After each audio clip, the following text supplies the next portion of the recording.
Shalom, salam damai sejahtera Bapak Ibu, Saudara dan Saudariku seiman.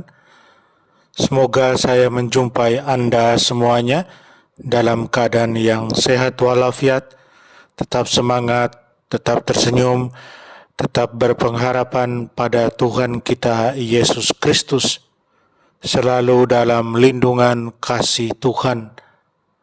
Buat Anda yang sakit, dalam nama Tuhan Yesus, Anda sembuh. Senang berjumpa kembali dengan Anda dalam permenungan harian Sabda Tuhan Embun Sabda Sabtu 26 Juni 2021. Mari kita siapkan hati kita, siapkan diri kita untuk mendengarkan firman Tuhan dan merenungkannya. Tuhan sertamu dan sertamu juga. Inilah Injil Yesus Kristus karangan Santo Matius. Dimuliakanlah Tuhan. Pada suatu hari Yesus masuk ke Kapernaum. Maka datanglah seorang perwira mendapatkan dia dan memohon kepadanya, "Tuhan, hambaku terbaring di rumah sakit lumpuh dan ia sangat menderita." Yesus berkata kepadanya, "Aku akan datang menyembuhkannya."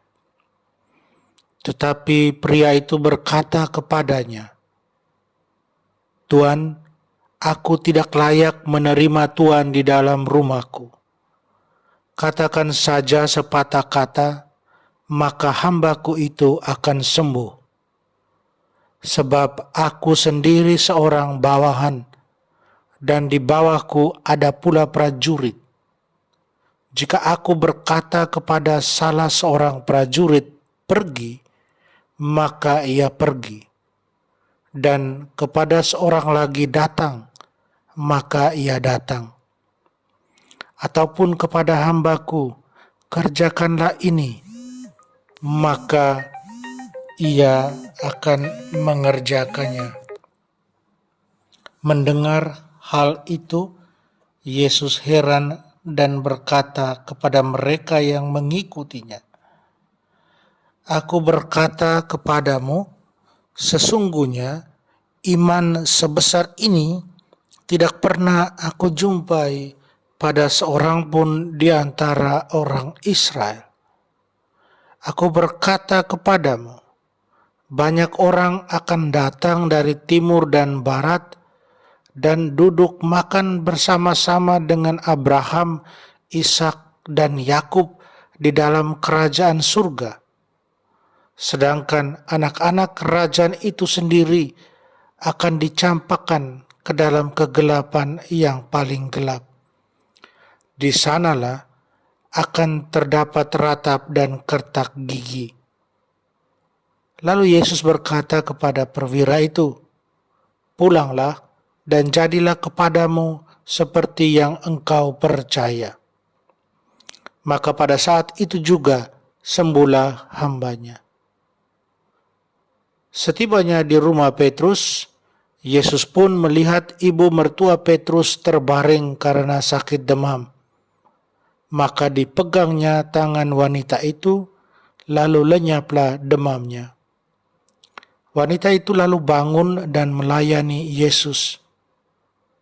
Menjelang malam, dibawalah kepada Yesus banyak orang yang kerasukan setan, dan dengan sepatah kata Yesus mengusir roh-roh itu dan menyembuhkan orang-orang yang menderita sakit. Hal itu terjadi supaya genaplah sabda yang disampaikan oleh Nabi Yesaya. Dialah yang memikul kelemahan kita dan menanggung penyakit kita.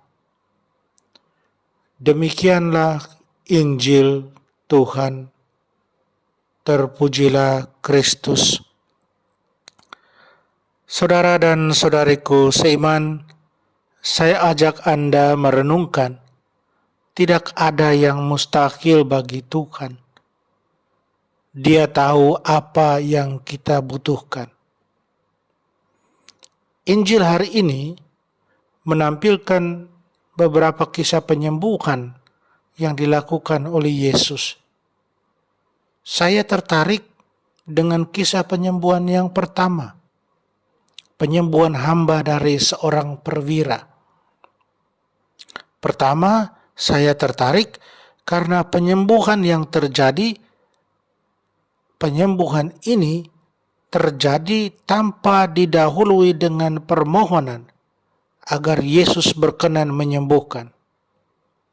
Si perwira ketika datang kepada Yesus hanya mengatakan bahwa hambanya sedang sakit dan sangat menderita. Begitu mendengar, Yesus langsung mengatakan ingin datang menyembuhkannya. Hal ini semakin meneguhkan iman kita bahwa Tuhan itu tahu apa yang kita butuhkan. Dia tahu semuanya. Dan pada saat Ia berkenan, Ia akan memberikan kepada kita meski kita tidak memintanya. Yang kedua, Yesus berkenan untuk datang ke rumah si perwira. Kendati tidak jadi, karena si perwira itu merasa tidak pantas menerimanya. Namun, meskipun ia tidak datang ke rumahnya, rahmat dan kuasa penyembuhannya tetap terjadi dan dirasakan oleh hamba si perwira yang sakit itu. Hambanya sembuh pada saat Yesus bersabda. Saudara dan saudariku seiman dalam Tuhan Yesus, sebelum komuni dalam setiap perayaan Ekaristi, dalam setiap misa, kita mengucapkan kata-kata yang diungkapkan oleh perwira dalam Injil hari ini. Ya Tuhan, saya tidak pantas Engkau datang kepada saya, tetapi bersabdalah saja, maka saya akan sembuh. Terus apakah kata-kata yang kita ucapkan itu sungguh sudah diresapkan, dipahami, dimengerti, dan dilaksanakan? Saudara dan saudariku, kalau kita memang sungguh merasa tidak pantas, misalnya karena berada dalam dosa berat dan belum menerima sakramen pengampunan dosa, ya tidak usah menerima komuni. Sederhana saja. Kitab Hukum Kanonik jelas menegaskan. Hukum Kanonik nomor 916 katakan, yang sadar berdosa berat tanpa terlebih dahulu menerima sakramen pengakuan, jangan merayakan misa atau menerima tubuh Tuhan, kecuali ada alasan berat serta tiada kesempatan mengaku. Dalam hal demikian, hendaknya ia ingat bahwa ia wajib membuat tobat sempurna yang mengandung niat untuk mengaku sesegera mungkin. Saudara dan saudariku seiman, meskipun tidak menerima komuni, kita tetap menerima rahmat Tuhan. Demikian pula orang-orang yang dilarang menerima komuni, misalnya karena perceraian, kemudian menikah lagi. Saat mengikuti misa, tidak usah menerima komuni. Tapi rahmat Tuhan tetap dianugerahkan dan berkarya. Itu yang harus kita pegang. Karena cinta Tuhan yang tak terbatas buat kita. Tidak ada yang mustahil bagi Tuhan. Saudara dan saudariku, mari kita berjuang untuk menjadi pantas dan layak di hadapan Tuhan. Sehingga kita juga pantas dan layak menerima berkat berlimpah.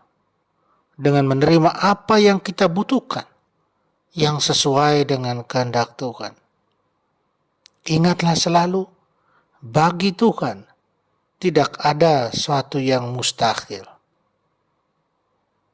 Amin. Mari kita mohon kekuatan dari Tuhan, kita berdoa. Allah Bapa yang Maha Kuasa, tiada sesuatu yang mustahil bagimu. Di mana ada tempat gersang, Engkau memberikan hidup. Di mana orang hampir kehilangan hidup, Engkau memberikan harapan. Semoga kami Kau bangkitkan, serta Kau jadikan orang yang riang gembira, karena selalu Kau lindungi dan Kau jaga. Terima kasih Tuhan.